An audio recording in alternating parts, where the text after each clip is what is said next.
Voilà, donc maintenant on va passer donc à la partie qui suit, méthode vectorielle. Donc dès en adoptant la méthode vectorielle, tracer la construction de Fresnel des différentes courbes. Ok. Alors, donc D. Alors D, on va tracer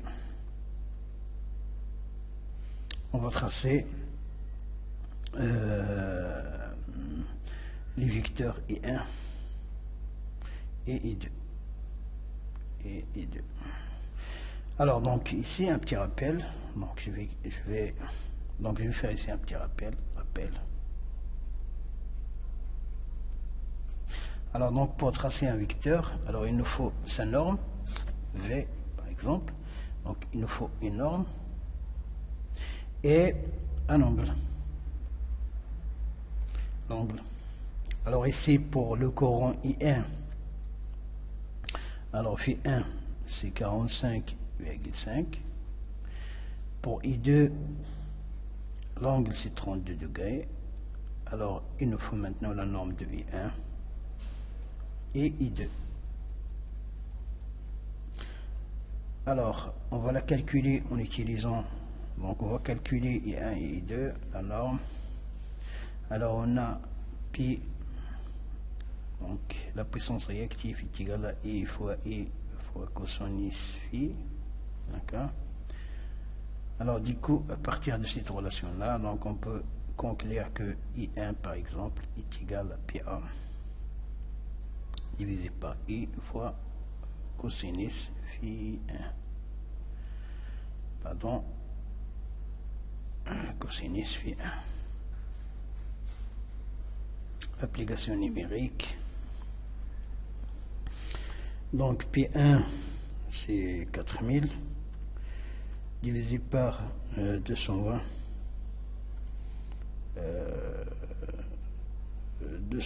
multiplié par fois cosinus phi 1 c'est 0,7.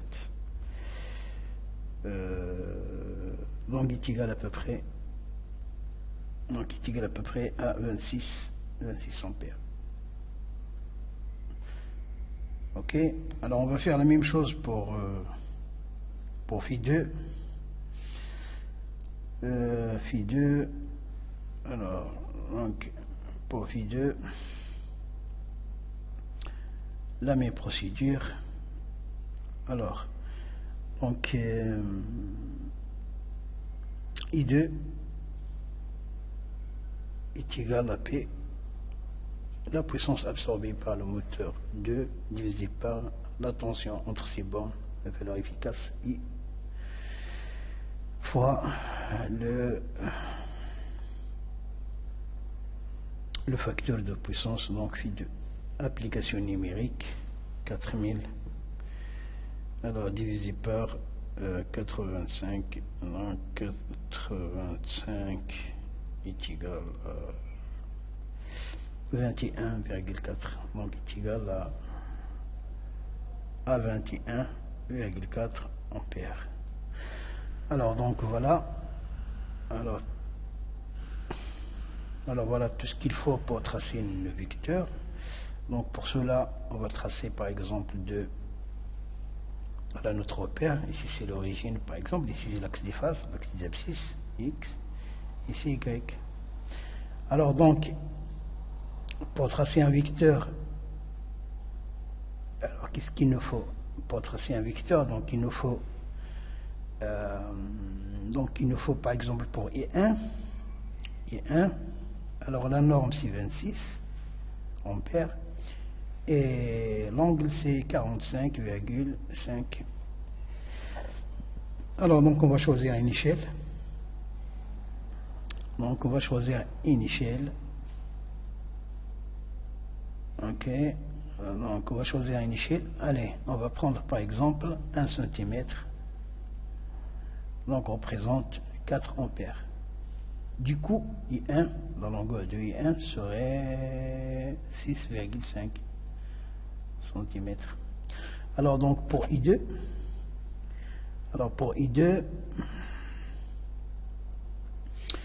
Alors, si je prends l'échelle, 1 cm, ici c'est 1 cm, pour 4, donc c'est 5,35 cm. Alors, pour pouvoir tracer ces vecteurs, alors ici, malheureusement, j'ai pas d'outils géométriques, ni de rapporteurs, ni de règles qui vont me permettre de tracer les vecteurs tout en respectant la distance et les angles. Alors, donc, je vais les faire approximativement, voilà, juste pour vous montrer comment. Alors, je vais tracer, je vais commencer par I1. I1, l'angle, c'est à peu près... L'angle, c'est à peu près 45. Voilà, donc je vais tracer une droite qui passe par l'origine et qui forme un angle de 45 degrés avec l'axe des phases, l'axe des abscisses. D'accord? Voilà, donc voilà notre vecteur I1. Ok, je vais faire la même chose pour I2, avec bien sûr la longueur 6,5. Je ferai la même chose, par exemple, pour le vecteur I2. I2, donc je vais tracer une droite qui passe par l'origine, voilà, mais qui forme un angle cette fois-ci de 32. Voilà, donc qui a une longueur de 5,35 cm. Alors j'ai ici deux vecteurs, donc pour faire la somme de deux vecteurs, donc c'est très simple. Qu'est-ce qu'on fait? Donc on trace un parallélogramme. Donc, un parallélogramme. Je vais tracer en jaune, donc celui-là. Donc un représentant de ce vecteur, par exemple, ce vecteur I2. En vert, je tracerai un autre vecteur, un représentant par exemple de I1. Voilà, ici I1, tel que I1 est égal à I1, c'est deux vecteurs, même angle avec l'horizontale et même norme. Et la somme de ces deux vecteurs n'est rien d'autre que la diagonale de ce parallélogramme. Voilà donc la diagonale. La diagonale en bleu, bien sûr, c'est I. Alors I qui est, bien sûr, qui est égal. Donc I c'est quoi? C'est I1 plus I2. Ok, bien. Alors malheureusement j'ai pas de moyenne, mais bon, j'ai pas de règle, j'ai rien, mais finalement voilà, donc je l'ai tracé sur Paint. Alors vous obtiendrez donc une forme comme ça, d'accord? Ici, d'accord, ici je mesure la norme de I à partir de mon schéma. J'obtiendrai que I, la longueur de I est égale à 11 à peu près 8 cm. Voilà que je vais transformer, que je vais multiplier par l'échelle. Alors l'échelle que j'ai choisie, donc c'est 1 cm pour 4 ampères. Alors finalement j'aurai combien? La calculatrice, donc 11,8 multiplié par 4, alors est égal à 47 à peu près, donc est égal à peu près à 47 ampères. Alors ici je mesure l'angle phi. Voilà, donc si je mesure l'angle phi, j'obtiendrai 38,75. Alors pour l'angle,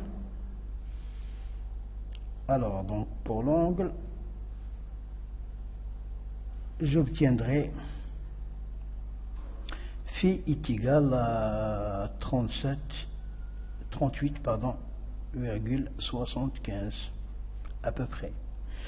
Voilà, donc le cosinus de phi est égal à 0,77. Et voilà, donc nous avons, voilà, en adoptant l'expression vectorielle. Donc nous avons construit les vecteurs. Donc notre vecteur, les deux corons, I1 et I2 ainsi que leur somme. Ensuite, nous avons déduit le coron efficace total, I, et le facteur de puissance de l'installation. Voilà. Voilà, donc ça, je vais encadrer le résultat. Donc, le facteur de puissance, c'est 0,77. Et notre courant I total, c'est 47 ampères. Ok.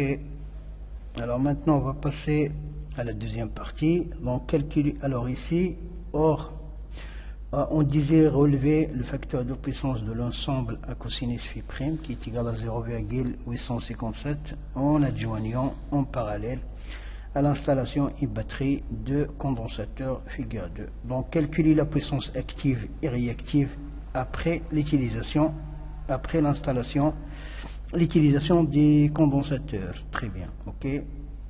Alors, donc, je vais calculer la puissance.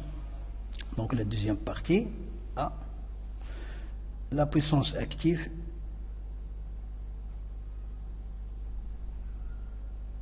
Donc la puissance active et réactive. Donc après l'utilisation après l'utilisation de notre voilà, du condensateur. Alors pour la puissance active, donc est égal à la somme des puissances, d'accord? Alors qui est égal PA plus 1 plus PA 2 plus P condensateur absorbé par l'eau.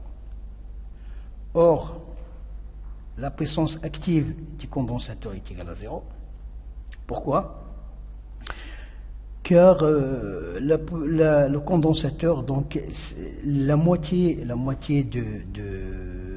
la période, donc il reçoit de l'énergie et l'autre moitié, il en cède de l'énergie. Ce qui fait en total, la puissance absorbée est nulle, est égale à 0. D'accord, ok? Donc la puissance active finalement, après, donc est égale à 8000 watts. Alors la puissance réactive, on va la calculer en utilisant toujours le triangle de puissance. Voilà, le triangle de puissance. Alors ici c'est la puissance active, là c'est la puissance réactive, ici c'est la puissance apparente, ici c'est phi. Le déphasage. Alors, or, d'après l'énoncé, on va passer cosinus phi prime à 0,857. Donc phi prime est égal à combien? À cosinus moins 1 de 0,857. Alors, donc il est égal, la calculatrice, on trouve à peu près, est égal à 31 degrés. D'accord? Donc du coup, la puissance réactive Q prime, donc après l'utilisation du condensateur, serait égale à PA tangente phi prime. Alors, donc 8000 multiplié par tangente 31 degrés est égal à 4806, donc est égal à 4806, combien, 9 à peu près watts. Très bien. Bien. Voilà, donc nous avons répondu à la question. Donc Q prime, c'est ça. Alors, B, calculer la capacité C nécessaire. Alors, la capacité C nécessaire, alors, comment on va procéder? Donc on va utiliser la formule capacité, donc Q réactive, donc la puissance réactive d'un condensateur est égale à moins I au carré fois sa capacité fois oméga. Très bien. Alors d'après l'énoncé, la fréquence est égale à 50 Hz. D'accord? Pardon. Donc est égal à 50 Hz. D'accord? C'est ce qu'on cherche à calculer. U, la tension efficace, c'est 220 volts. OK? Et oméga, la relation qu'il est oméga à la fréquence, c'est que oméga est égal à 2P fois la fréquence, fois F. Très bien. Donc, on a tout ce qu'il faut pour calculer C.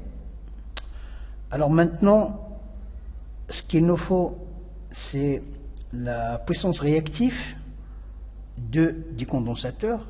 Or, la puissance réactive, d'après toujours le théorème de Boucheron, c'est la somme. Alors, Q' est égal à quoi? Donc, est égal à Q du domoteur plus Q du condensateur. Du coup,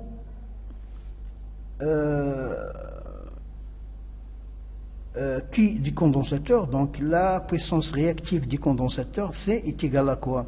Donc, est égal à Q' moins Q. D'accord? Application numérique. Donc, QC est égal à Q', donc on vient de la calculer, c'est 4806, 800, ici c'est 800 et non pas 6. OK. Ici c'est 0. D'accord? Virgule 9 moins la puissance active du domoteur que nous avons calculé tout à l'heure. Il est égal à 10 352. OK. Alors maintenant, on va effectuer les calculs. Application numérique.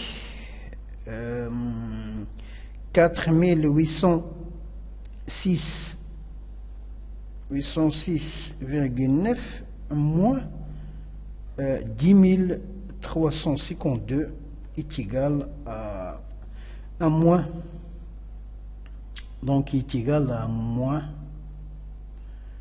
donc est égal à moins 5545,1 watts. Très bien. Alors ça, c'est la puissance réactive, pardon, des condensateurs. Or, nous avons dit tout à l'heure que la puissance active d'un condensateur est égale à moins I au carré. Donc, il est toujours négatif car condensateur Pi, le déphasage, c'est moins pi sur 2.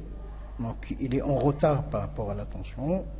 Donc, fois C, fois oméga. Finalement, d'après cette relation, on obtiendra que C est égal à QC divisé par moins I au carré oméga. OK, oméga, un petit rappel, donc oméga c'est 2pi fois la fréquence fois F. Alors la fréquence c'est donné, c'est 50 Hz. Du coup, on en déduit que c'est la capacité de notre condensateur est égale à moins 5545,1 divisé par moins 220 au carré fois 2pi fois F, la fréquence. Alors, implique que C est égal, application numérique. Alors, je vais effectuer la division, donc divisé par, alors, divisé, alors est égal, après avoir effectué le calcul, donc 3,65 10 à la puissance moins 4 farad. Et voilà. Ok, alors la question qui suit, c'est, alors donc petit c, calculer la nouvelle intensité.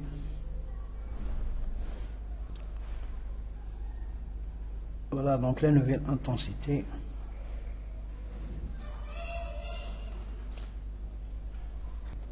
Alors petit c, calculer la nouvelle intensité, donc I'. Petit c, calculer I'. Alors donc on va utiliser la même formule, c'est-à-dire la puissance active est égale à U fois I' fois cosinus phi'. Alors cosinus phi', le facteur de puissance si donné, c'est 0,857. D'accord, donc du coup, à partir de cette formule-là, on constate que I' est égal à PA divisé par U fois cosinus phi', donc est égal à application numérique. Donc 8000 divisé par, j'ouvre la parenthèse, 220 multiplié par 0,857, je ferme, est égal à 42 à peu près, donc est égal à 42 ampères. Bien, est égal à 42 ampères. Alors, petit d, quel est l'intérêt de l'amélioration du facteur de puissance? Alors, l'intérêt, bien sûr, c'est que, comme vous pouvez le constater, c'est que, voilà, donc finalement, la dernière question, donc l'intérêt de l'amélioration du facteur de puissance est que, comme vous pouvez le constater, nous sommes parvenus à diminuer, donc à chuter la tension de 47 ampères à 42 ampères, tout en gardant la même puissance qui est 8000 watts. Donc c'est ça l'intérêt, c'est de faire chuter, baisser la tension, l'intensité du courant électrique, voilà, qui traverse le circuit, voilà, diminution, voilà, tout en gardant la même puissance. Et voilà, donc nous avons fini l'exercice, et puis voilà, donc je vais arrêter la vidéo.